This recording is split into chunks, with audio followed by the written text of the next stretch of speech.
മറ്റൊരു പ്രധാനപ്പെട്ട വാർത്തയിലേക്കാണ്. മന്ത്രി സജി ചെറിയാന്റെ ഓഫീസിലേക്ക് യൂത്ത് കോൺഗ്രസ് മാർച്ച് ആലപ്പുഴ ചെങ്ങന്നൂരിലെ ഓഫീസിലേക്കാണ് മാർച്ച് നടത്തിയത്. മന്ത്രി സജി ചെറിയാൻ രാജിവെക്കണമെന്നാണ് ആവശ്യം. പ്രതിഷേധക്കാരെ പോലീസ് ബാരിക്കേഡ് വെച്ച് തടഞ്ഞു.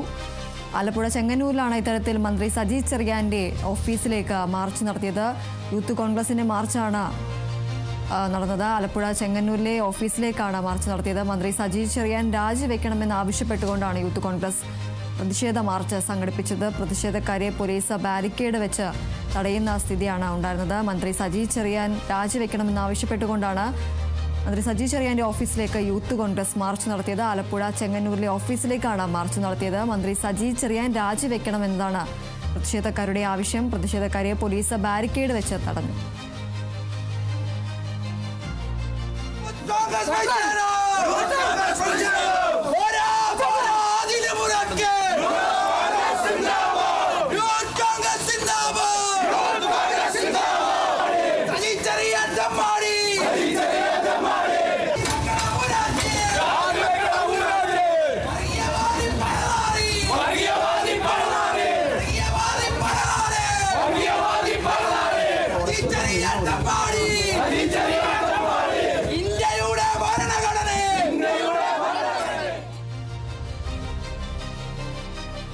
മന്ത്രി സജി ചെറിയാന്റെ ആലപ്പുഴ ചെങ്ങന്നൂരിലെ ഓഫീസിലേക്കാണ് യൂത്ത് കോൺഗ്രസ് മാർച്ച് സംഘടിപ്പിച്ചത്. മന്ത്രി സജി ചെറിയാൻ രാജിവെക്കണമെന്ന് ആവശ്യപ്പെട്ടുകൊണ്ടാണ് ഇത്തരത്തിൽ പ്രതിഷേധ മാർച്ച് സംഘടിപ്പിച്ചത്. പ്രതിഷേധക്കാരെ പോലീസ് ബാരിക്കേഡ് വെച്ച് തടയുന്ന ഒരു സാഹചര്യമാണ് ഉണ്ടായിരുന്നത്. ഈ ഒരു മന്ത്രി സജി ചെറിയാന്റെ പരാമർശത്തിൽ അദ്ദേഹം ഖേദം പ്രകടിപ്പിക്കുന്ന ഒരു സാഹചര്യം അടക്കം ഉണ്ടായിരുന്നു. ഇതിന് തൊട്ടു പിന്നാലെയാണ് ഇപ്പോൾ മന്ത്രിയുടെ ആലപ്പുഴ ചെങ്ങന്നൂരിലെ ഓഫീസിലേക്ക് യൂത്ത് കോൺഗ്രസ് മാർച്ച് സംഘടിപ്പിച്ചത്. മന്ത്രി സജി ചെറിയാൻ രാജിവെക്കണമെന്ന് ആവശ്യപ്പെട്ടുകൊണ്ടാണ് പ്രതിഷേധ മാർച്ച് സംഘടിപ്പിച്ചത്.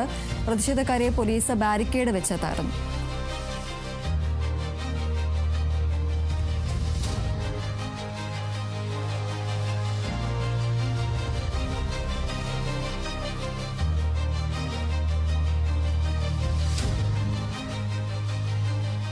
രണ്ടായിരത്തി 18 പ്രളയത്തിൽ തകർന്ന ബ്രിട്ടീഷ് കാലഘട്ടത്തിൽ പണി കഴിപ്പിച്ച ഇടുക്കി പഴയ മൂന്നാറിലെ ആട്ടുപാലം പുനർനിർമ്മിക്കുന്നതിന് എല്ലാവിധ നടപടികളും പൂർത്തിയായെന്ന് ദേവികുളം MLA അഡ്വക്കേറ്റ് A. രാജ. ഇപ്പോൾ ടെൻഡർ നടപടികൾ അടക്കം പൂർത്തീകരിച്ച് കഴിഞ്ഞിട്ടുണ്ടെന്നും പാലത്തിന്റെ നിർമ്മാണം വേഗത്തിൽ പൂർത്തീകരിക്കുമെന്നും MLA വ്യക്തമാക്കി. പഴയ മൂന്നാറിൽ ഉണ്ടായിരുന്ന ആട്ടുപാലം ബ്രിട്ടീഷുകാരുടെ കാലത്ത് പണിത പാലമാണ്.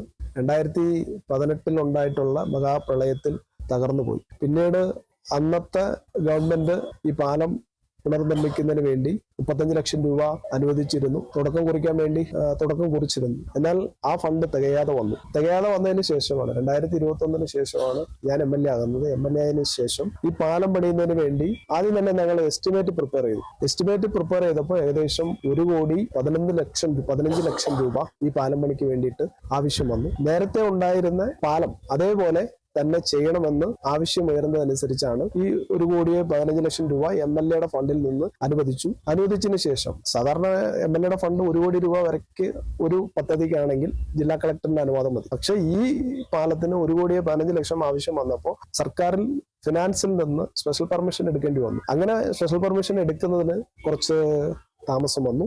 ആ താമസം എല്ലാം കഴിഞ്ഞ് ഇപ്പോ ഇതിനുള്ള AS കഴിഞ്ഞ മാസങ്ങളിൽ AS ആയിരുന്നു. പിന്നീട് ഇപ്പോൾ TS ആയി. ഇപ്പോൾ ടെൻഡർ നടപടികളും ആയിട്ടുണ്ട്.